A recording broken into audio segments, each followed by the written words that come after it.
Yeah, it's windy again. March 21st of 03, I left Raven at the hospital and I drove home, or I guess I drove to the place where I'd been staying for the past 4 months, Raven's place. So yeah, drive home and just collapse into her bed and cry myself to sleep. I hadn't slept in the night before. It felt like forever. So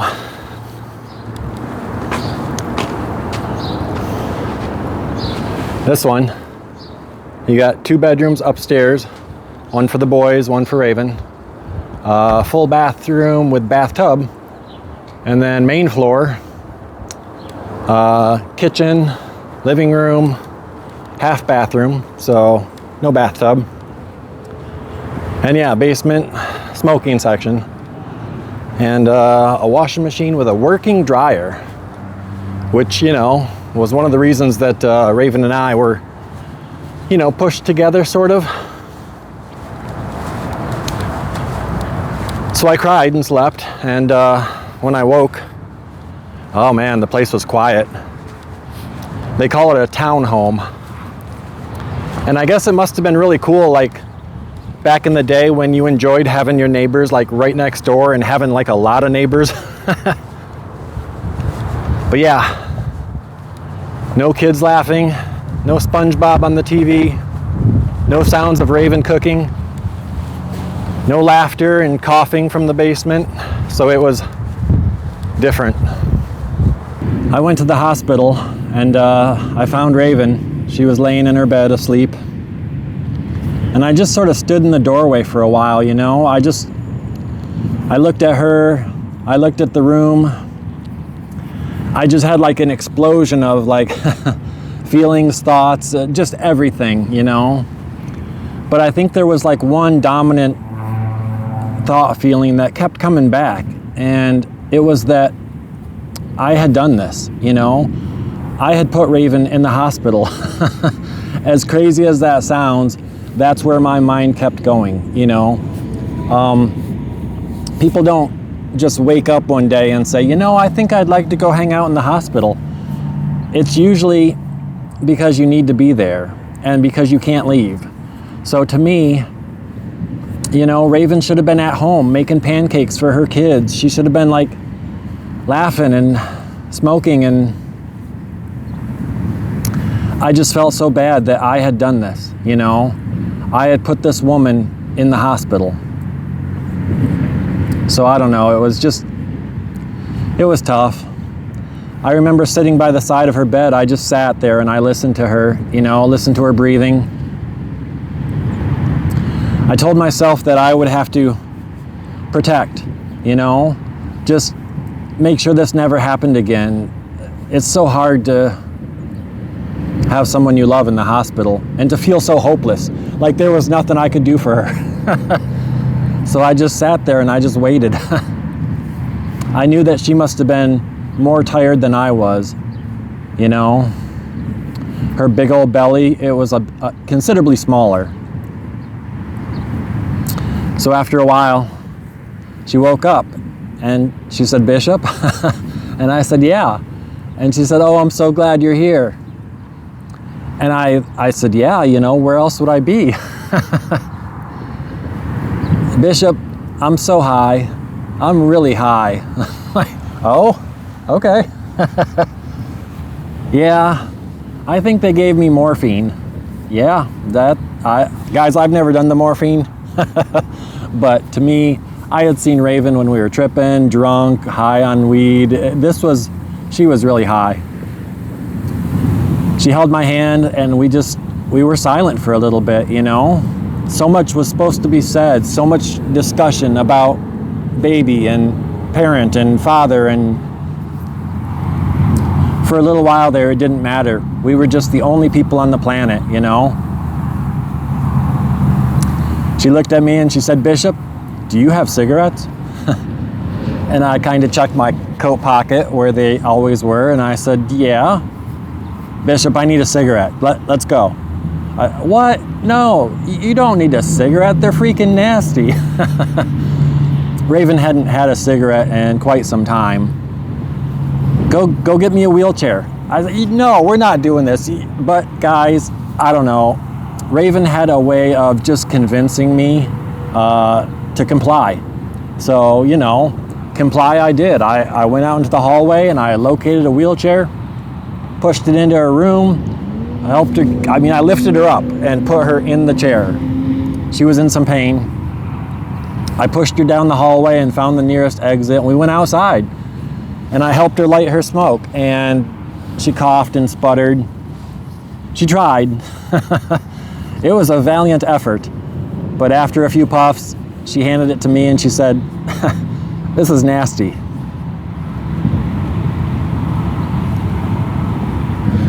Our son, apparently right before they had pulled him out, he took a big old gulp of amniotic fluid. Is that what it's called?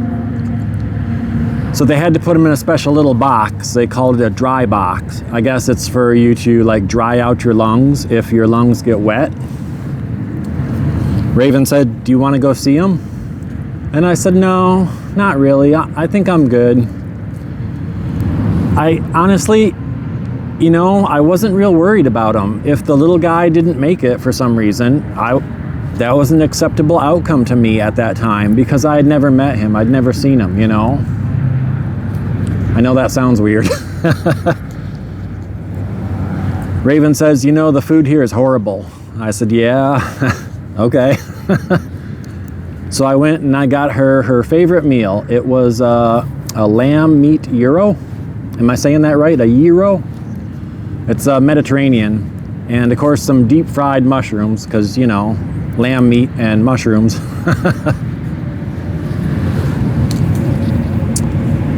So our son, he was gonna stay there for a couple days, and that meant that Raven had to stay there for a couple days, and that meant that Bishop was going to bring her food and just sort of hang out. Like, I brought our favorite board game.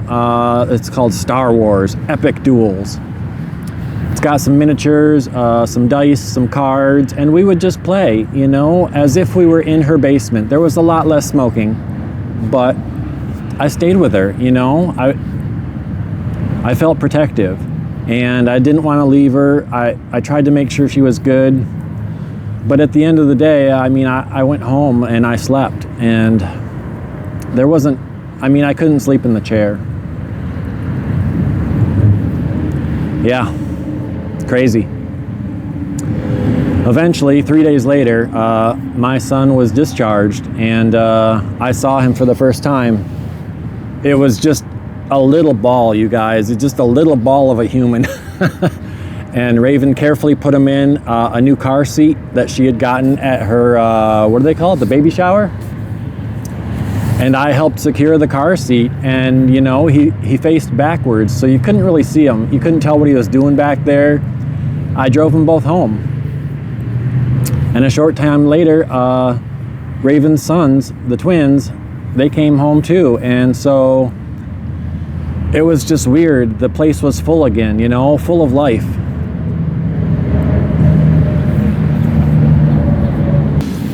I remember standing over my son as he was laying in his little crib and just watching him, just looking, you know.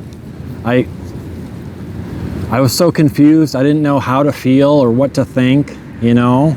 Here was this little tiny human, and I was his father. Like, I'm a dad. I had no idea how to handle that, because my experience with my own dad, I don't know, it had some ups and downs. So I would just watch him. I would just watch him lay there in his little bed, and I would listen to him breathing. Yeah. Strange, you know. First time parent.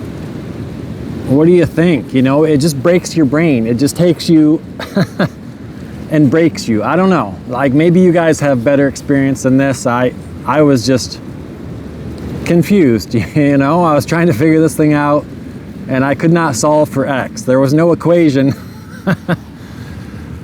So Raven would breastfeed. I remember my mom breastfeeding my little brother, but like I learned all the other stuff, guys. I did the bottles and the diapers and the burping, and I guess as a kid I was excused. You know, I didn't need to participate in the breastfeeding, so I would go play my video game. I would run around in the backyard, and now watching this child suckle on the nipple of my baby mama, my girlfriend, Raven, it was just even more mind-breaking because she's providing this life force, this sustenance from her own body. She's like sacrificing her fluid. I know, this is crazy. It's just the way my mind works. Because I can't do it myself, I can't even fathom how it happens or how it works or why it works, or I just know that she was doing something for my child that I couldn't do. You know, no matter how badly I might have wanted to, I couldn't feed him with my own body. And this miracle of life and this thing that mothers give to their children, oh my gosh, you guys. Yeah, miracle, because I don't know how else to describe it, you know.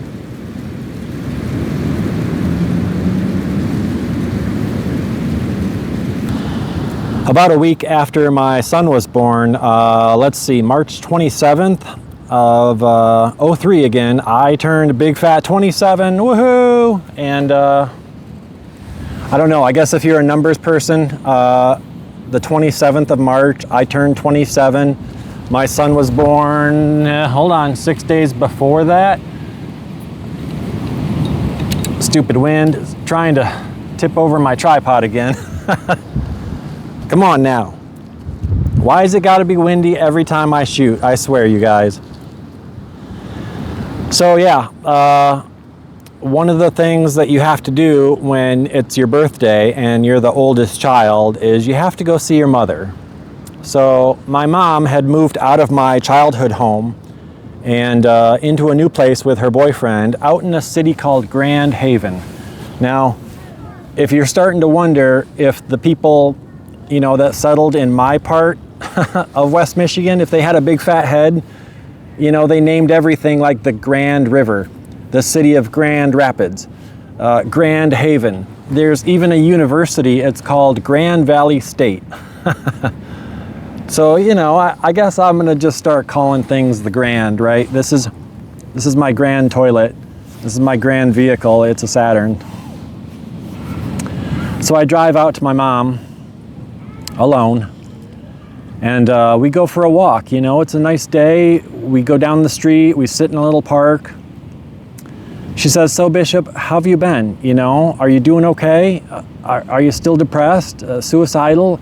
And guys, this was kind of a theme for my mom, you know. Ever since I moved into my dad's place the first time, she would come visit me and, you know, she would ask me how I'm doing. And I would just be honest, or as honest as I could be. I would say, you know, I'm struggling. I don't know. So on this particular day, I said, "Mom, life is so crazy. Life is a freaking, I don't know how we do it, right? Like one day, you're driving your van around, you know, you're going to work, and the only thing you have to think about is what video game you're gonna play later, and if you've got green to smoke." That was it. You know, that was my whole day. Go to work, go home, go to work. But then, you know, Mom, one day just you get a phone call and something happens and it's just the time bomb, kaboom, you know, and everything changes, right? So my mom sat right beside me and she listened, and I kind of reached into my shirt pocket and I pulled out this picture and I handed it to my mom. And she looked at it and she was confused. She said, "What? Who? Why?" I said, "Mom, this little baby, his name is Gabe, and I believe that he is my son." And my mom looked at me and she blinked, and instantly twin tears dribbled down the side of her face. And she said, "Oh, Bishop." And she stood up and she wanted to hug me. And she was crying, and she kept saying, "Oh, Bishop, oh, Bishop, oh, Bishop." And I said, "Mom, it's okay, you know, it's okay." So I just held her. What else do you do in that situation, right? "Mom, I think you're somebody's grandma." "Oh, Bishop, oh, Bishop, oh, Bishop." "Yeah, I know." And Mom, Gabe's mother, her name is Raven. She also has twin sons. They're about 5 years old now, Mom. So this is like I have a family. "Oh, Bishop, oh, Bishop." "Mom, stop. You're gonna make me cry, okay? I know, it's crazy. But I did tell you it was a crazy world." "Well, when can I see him? When can I meet him? Oh, Bishop, oh, Bishop." "I know." "Okay. I mean, you know, he's not so good for traveling just yet. So let's wait a week or two, maybe. You know, Easter's coming up here. I will come to you. I will come wherever you want, okay? Bishop." She kept hugging me. So I don't know. How do I tell my mom that I was reluctant, you know? Like, I had nightmares about this, and I really didn't want this to happen. And it was scary to me, you know? I didn't know how to handle it. I wasn't ready. I never chose to be a father. I never went to Raven and said, "Let's make a baby." I just didn't. So I kept all that kind of secret because my mom was so happy, you know? And to her, maybe she saw this as like my salvation, you know? It certainly was something different.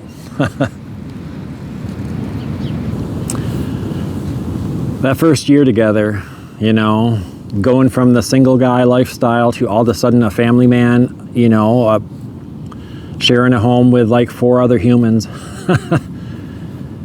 Yeah, it was difficult. I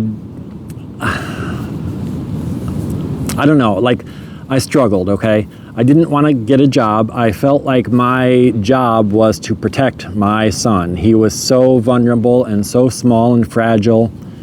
And his world, this place that I had brought him, was so dangerous, you know? There was so many threats. And even in his own house, with his big brothers bouncing off the couch, bouncing off the walls, they were clumsy, they would trip, they would bump into things, bump into each other. I dared to put my kid on the floor because I was worried that someone was gonna step on his hands or step on his leg or break him in some way, you know? And that would be the worst, is to have like a broken kid. So I don't know, what do they call it? A helicopter parent? I like to think of myself as more his bodyguard. I was his full-time bodyguard. I had the Secret Service. My arms were his shield. So I would open my arms around him wherever he went. Because, you know, I was a first-time parent, and I was scared. I didn't want anything to happen to my son. This was like the beginning of the perfection, the pressure, okay? There was this huge pressure that I felt where I had to protect my kid, you know? I had to make sure that his life was perfect, that nothing bad ever happened, he didn't get hurt. So I would carry him a lot. I would pick him up and I would carry him around. And guys, I carried my son so much that one of my arms, the bicep, got huge, like big Arnold Schwarzenegger bicep. And then the other arm was just holding his chest so he wouldn't fall forward, you know, holding his chest or his back against my chest, my hand under his butt. And slowly, as he gained weight, more and more weight I was carrying. So I remember that summer, I would take my shirt off, we'd go to the beach or something, and we'd meet my little brother or the rest of my family, and my bro would be like, Bishop, what's up with that arm? Because one arm is clearly bigger than the other, right? Bishop, you've been doing something at you know, you've been working that particular arm. Yeah, I know what it looks like. I know, bro. Bishop, don't you have a woman like Raven? She's pretty hot, right? Yeah, I got no problems there. It's just I've been carrying my kid, okay? I've been carrying him like this, and that's why I've got one ginormous arm. I don't know, you guys. Yeah.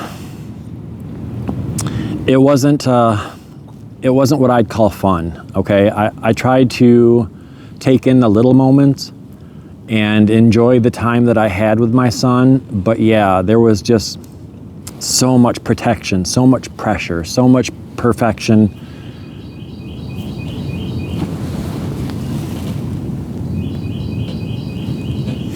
When I explained to Raven that I didn't want a job because I was worried about my son, and I was just paranoid, basically. I was paranoid father. Raven decided she would get a little creative. I said, you know what? I'm happy helping out. I will run this household. I will do the trash. I will do the diapers. Guys, we had cloth diapers. The disposable diapers were for an emergency or if you were traveling or out of the grandparents, but for the most part, we had cloth diapers. And if you've never done the cloth diapers, you are missing out on life, my friend. So that was my job. Like I had a 5-gallon bucket from when I was a pool boy, swimming pool boy. And it had a lid, you could spin the lid and it would be mostly airtight. So you'd fill up this 5-gallon bucket, pour in some detergent, mix it up a little bit, and then when you got a diaper, which was often, you would dump out stuff into the toilet, rinse a little bit, and then take this diaper and drop it in the bucket of soapy water. And then every few days, you'd have to take this whole bucket, dump it into the washing machine, add some more detergent, some bleach, and run it, and that was my job. Like I picked up all the toys all the time. Raven's sons, they had pretty significant collections. A couple of grandparents. So they had the Hot Wheels cars and the dinosaurs and the Legos, and they had CDs of music that they liked. And remember these old VHS tapes?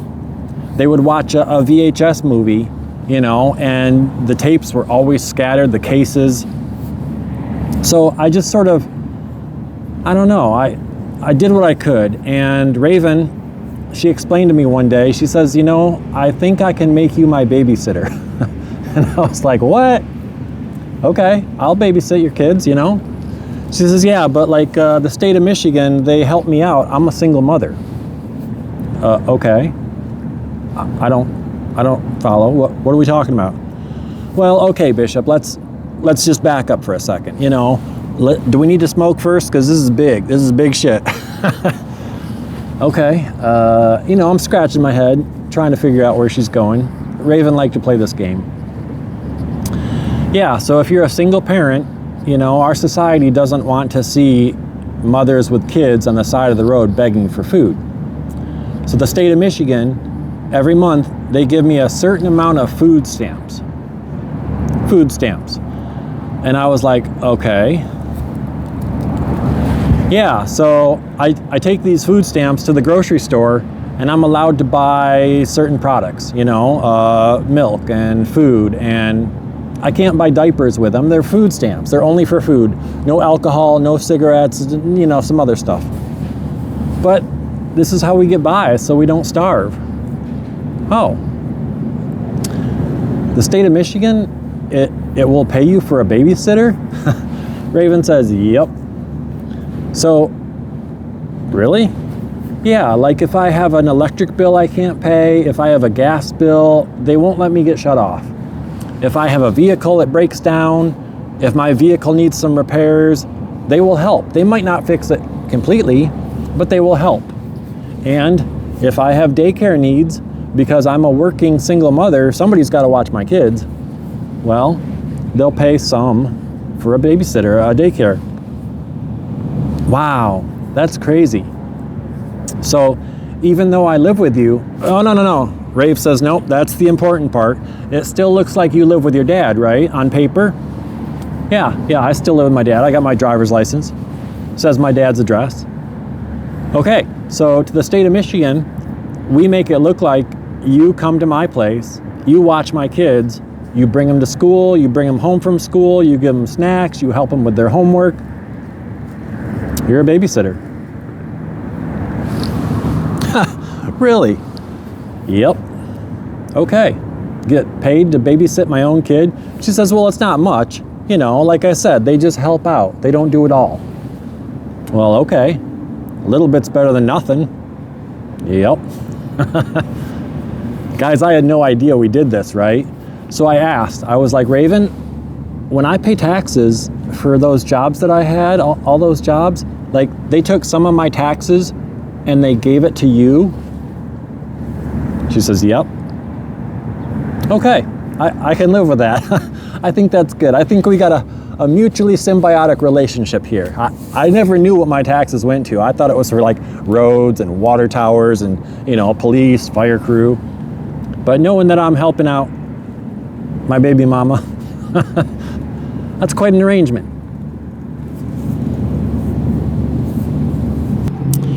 I think it was the Christmas before my son was born. Raven's parents gave her a digital camera.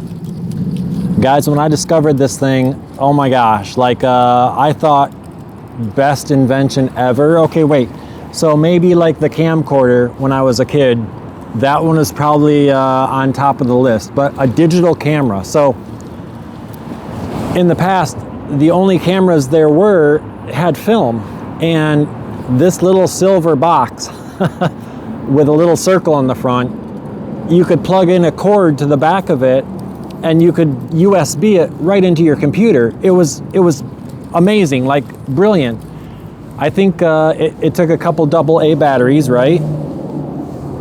But I took so many pictures. Like this was a full-time thing for me.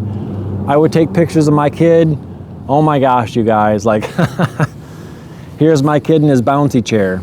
Here's my kid with his Easter basket, or here's him in his little piggy shirt, you know. I would dress him up like a Ninja Turtle, even got him the nunchucks.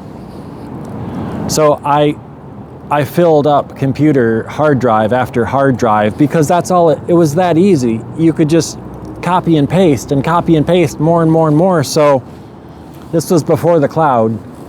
I was pretty good with computers, you know, ever since my dad, he gave us the Commodore 64, like, I learned, I played, and I think I was at Barb's house back in the 00 when the Napster came along. Do you guys remember Napster?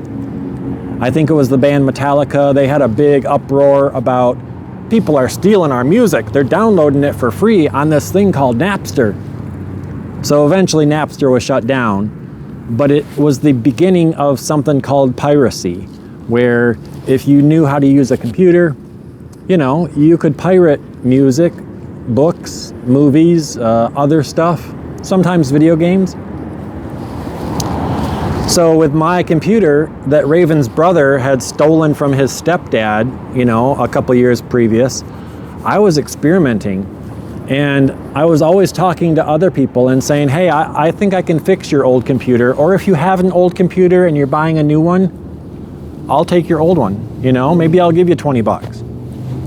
But with that old computer, I would take it apart and I would play mad scientist with it, and I would find the hard drive and I would measure the hard drive to see how many pictures it could hold, or how many movies, or how many musical songs.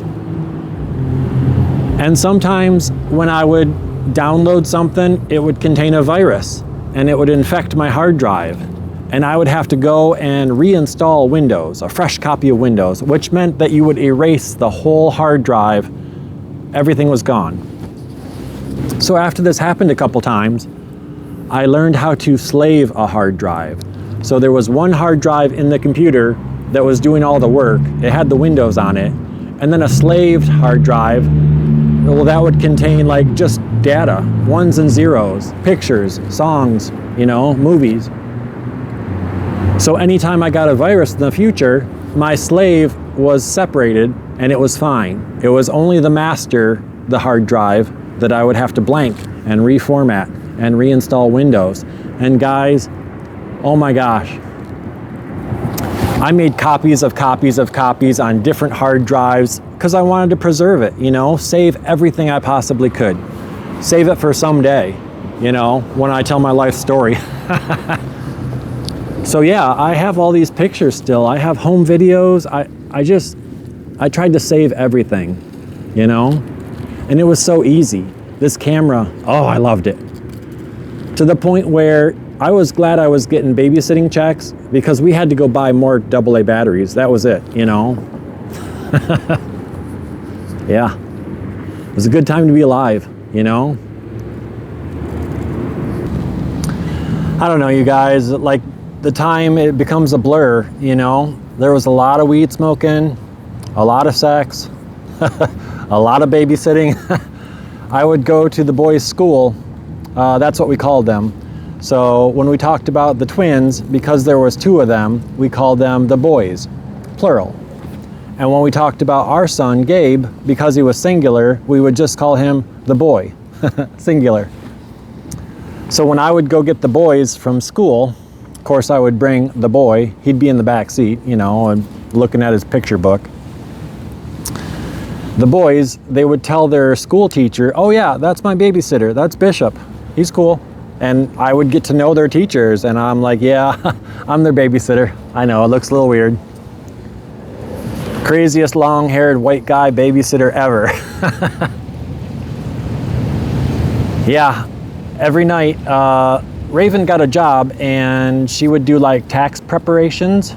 So, I don't know, I would be the stay-at-home dad, you know. Raven would come home from work. She would rest for a little bit, then she would make us all like the best dinner that we could manage. Sometimes it was just fish sticks and mac and cheese, much like my own childhood. And then after dinner every night, I would put my little man, the boy, in a little stroller, and we would walk around the parking lot. I would, you know, just push him around, and 20 or 30 minutes, that was like Raven's break. She got to come home, retreat to the basement, you know, do her thing. And guys, I remember talking about my sidewalk in front of my childhood home, pushing around my little sister in the wagon, and how I knew every crack and every bump. Well, that parking lot where I pushed my son around in that stroller, I knew every crack, every bump. Sometimes I'd put a little blankie on him if it was cold or windy, but it was just his routine, you know. You eat dinner, you poop. The big guy, he takes care of the diaper, and then the big guy puts me in this chair and we go rolling. It was tough just to keep the boy, you know, from crying, because that was my thing. I didn't like him to cry. There was no crying allowed here. This is the perfect life.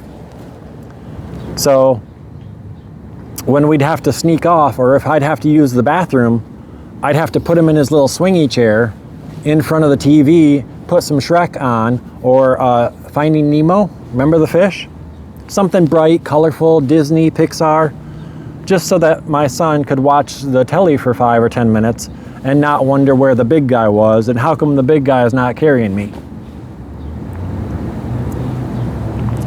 I remember that Raven, we didn't have a dishwasher, and Raven loved to cook, so there was always this pile of dishes and it would slowly grow into this mountain. It would get bigger and bigger.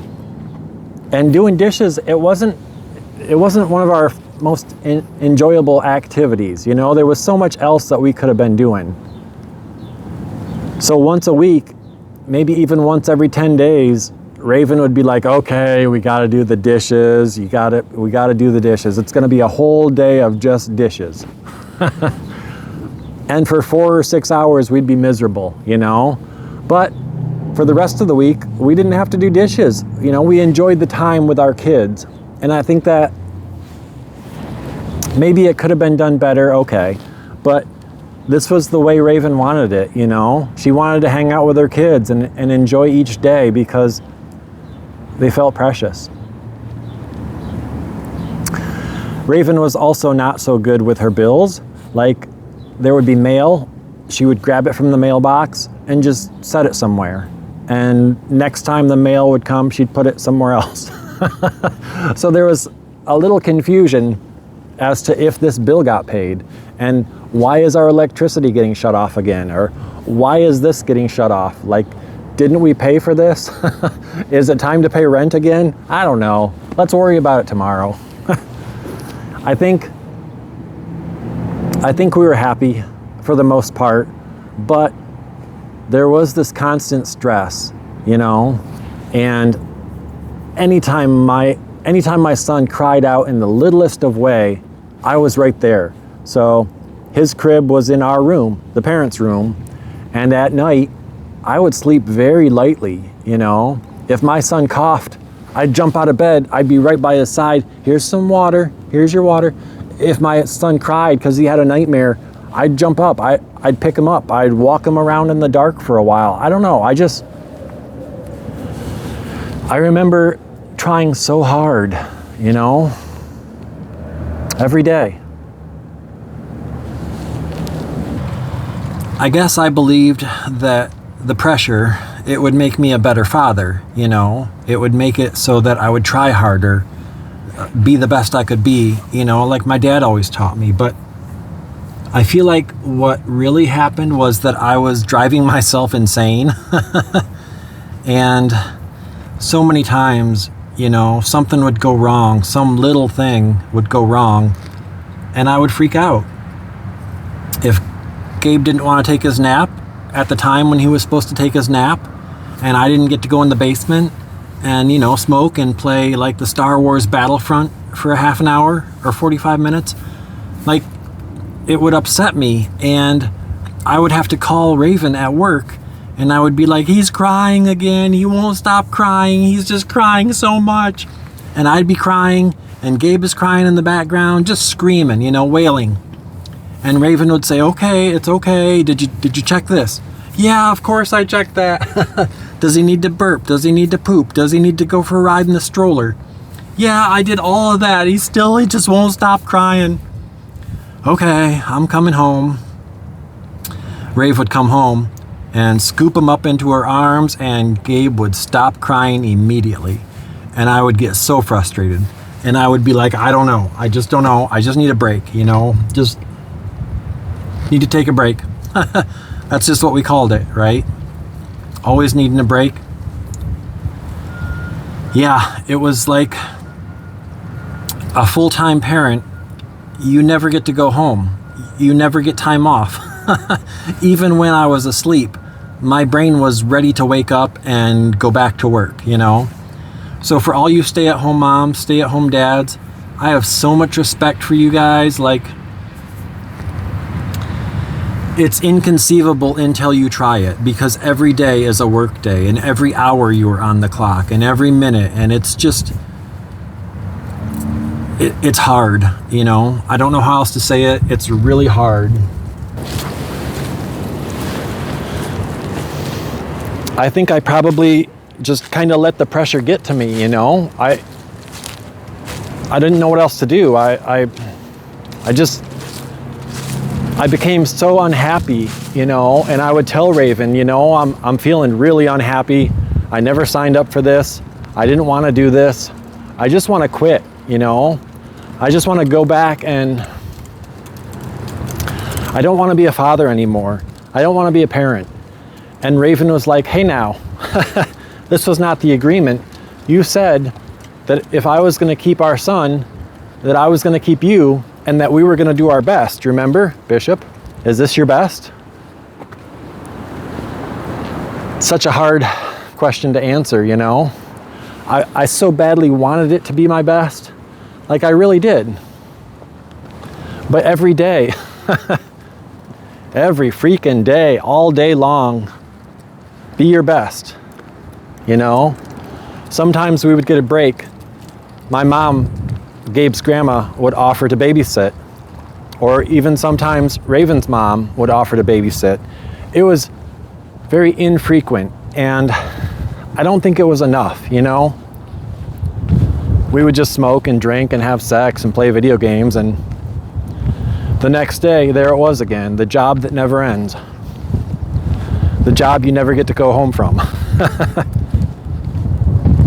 Yeah. I complained, I whined, I was a crybaby. Yep. So I think it was a couple things. The constant weed smoking, you know, it numbs you. It makes it real difficult for you to actually feel your actual feelings. That probably made no sense. And then my mom's programming from childhood about how you just don't talk about it, you know? You don't talk about your feelings, you don't talk about what's bothering you. So when Raven and I would have an argument or a disagreement or something was bothering us, like, I just didn't talk about it. I just so badly wanted this perfect environment, you know, this perfect relationship, perfect parents. So I think it was about April of the following year, April of 04. My son had turned 1. I don't know, guys. It was kind of blurry. I think Raven started to see the tip of the iceberg, and she started to wonder if there was more to what Bishop was saying, you know. She knew I was unhappy. I was telling her I was unhappy. I was telling her how I was having second thoughts, I guess.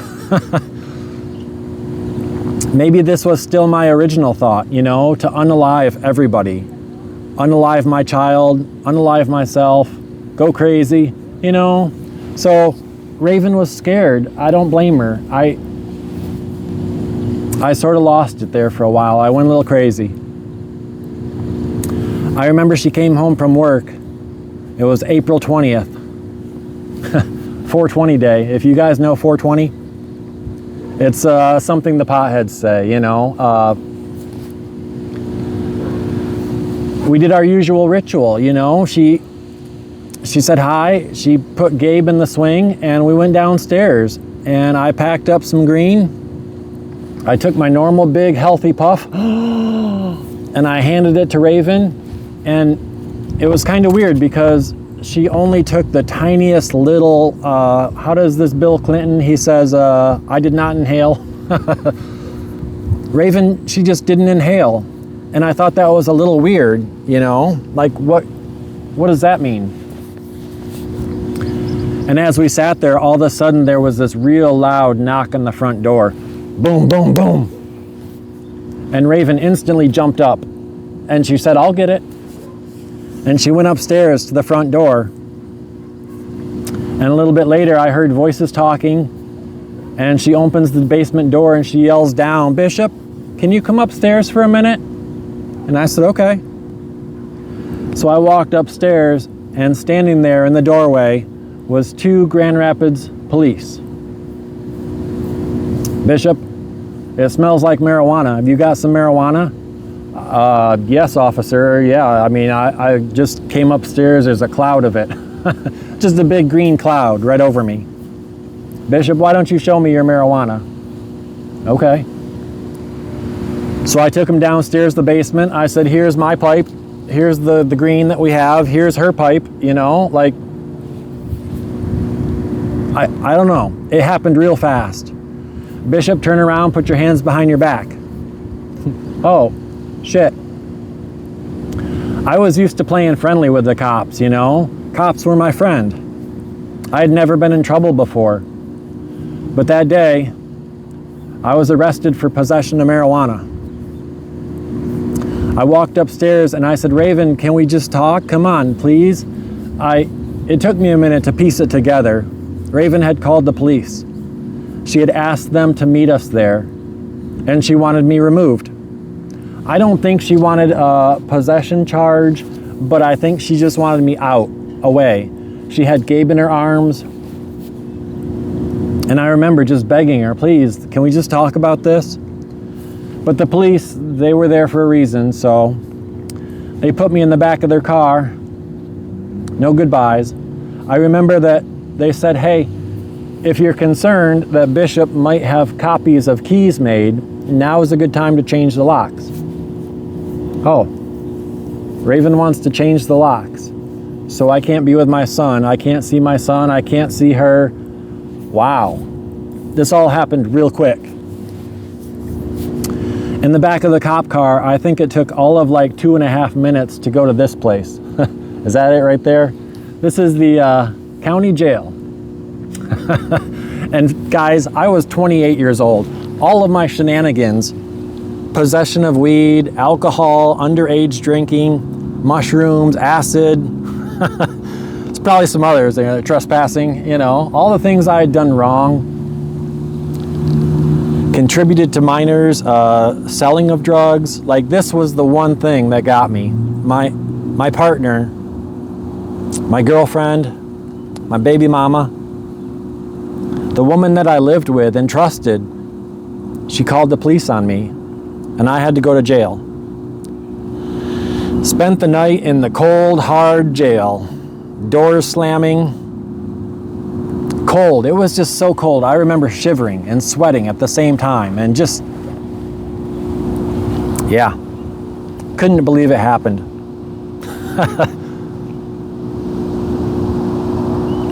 Couldn't believe it happened. Happy 420 day, Bishop. Yay.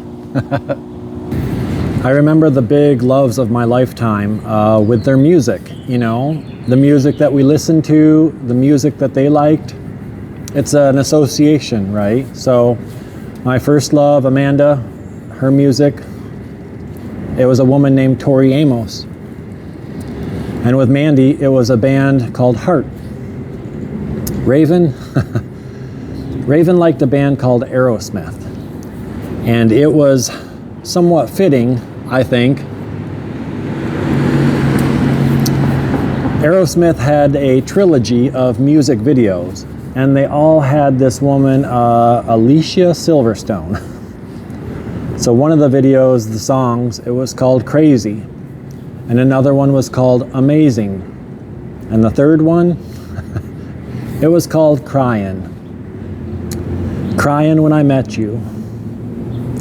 And that's, it just, because that first year together, I cried so much, you know, so much before Gabe's birth, so much after Gabe's birth, you know, Gabe was crying, I was crying, my mom was certainly crying.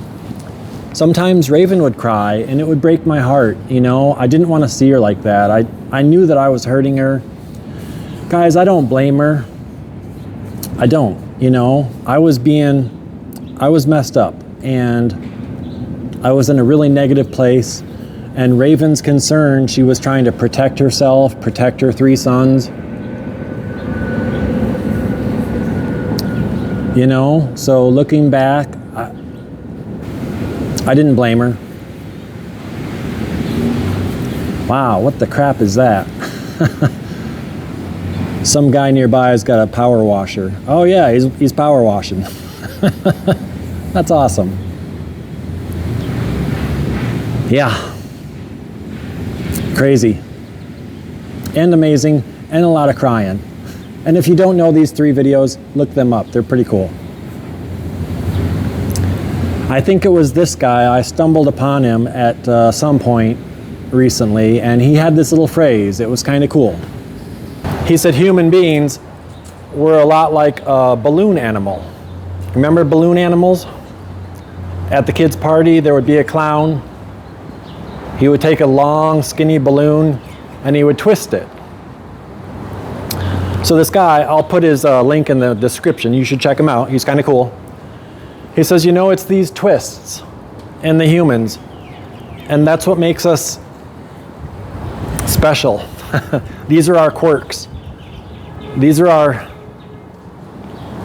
our interesting bits, you know? If you don't have any twists, then your life is kind of like this long, skinny, empty tube, right? Long, skinny, empty. But it's these twists, when you turn them and shape them, that's when we become a little teddy bear, or a cat, or a kitten, a walrus. So for me, in my lifetime, the death of my dog, the divorce of my parents, you know, moving to Ohio and then returning to Michigan, accidentally having a baby, these are all my twists. I like to share them. You guys see where I'm going with this? Okay, listen. I know some of you. You know me. And I'm speaking directly to you right now, okay? You need to share your story. I know. Don't give me any excuses. I know. It's not easy. It's not fun sometimes. But you got to do this, you guys. You got to share your balloon animal, okay? So, don't make me come and find you. Share your story. Thanks for watching. I'll see you next time.